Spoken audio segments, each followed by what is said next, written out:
So since we won't be managing things with script tags exclusively anymore, let's see how we will be doing this in the context of a web project. Well, if we look inside some boilerplate here for a React application and open up this index.jsx file, for now, don't worry about the JSX part and don't worry about the React part either. That's just incidental. We're purely talking about the import system and how Webpack's going to bundle this up.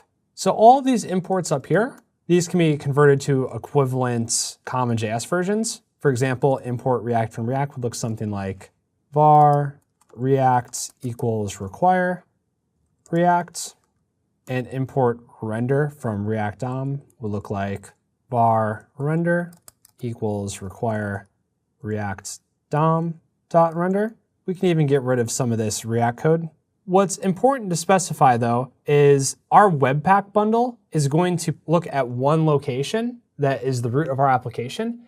And from there, whatever dependencies that application brings in, be it third-party dependencies or your own dependencies. So for example, here we had React dependencies brought in. If we also had our own, say, touch rlib.js and brought that in, lib equals require rlib.js. By the way, whenever the file ends in JS, we can exclude the .js part of the extension. And let's say in rlib, we brought in, also this stuff to export something for. Here I export a number. The module system in React and JavaScript as a whole is very flexible. You can export whatever you want. You aren't restricted to, say, Java, where everything must be a class. You can export modules, numbers, functions, you name it. And let's say this brought in var other lib equals require other lib.js. We had other lib.js module.exports equals test. And what's going to happen is we're going to point Webpack through an npm task. While we could invoke Webpack directly, typically it's done through npm or gulp or grunt. These days, just raw npm tasks are becoming more popular. And what it's going to do is it's going to build a dependency graph for our application. So it's going to go in here. It's going to say, we need this one, and this one. And then it's going to go into each of those files and bring the files that they require and so on and so forth. And it's going to concatenate and bundle them all together into one giant JavaScript file. So we have our code written as different JavaScript files, but in production, when we actually run this, it's going to be one file, typically called bundle.js, that contains all of this. So what we will do is in our HTML file,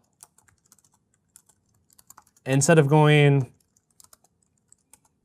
script source equals library 1, script source equals library 2, script source equals our app, we're just going to have one, script source equals bundle.js. That's going to be one giant JS file that contains all of our different JavaScript bundled together. An additional benefit of doing it this way is it's going to, in many cases, enhance performance because clients will only have to download one JavaScript file. You don't really need to spend too much time mucking around inside the bundle.js file. But if you're curious, you can pick it up and see it's all vanilla JavaScript, ES5, all JSX will be gone. And in here, it contains React, as well as our application code and all dependencies.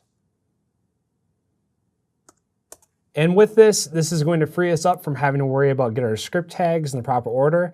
And it's a much more sane, modern dependency management system, and will also create a very simple deployment mechanism.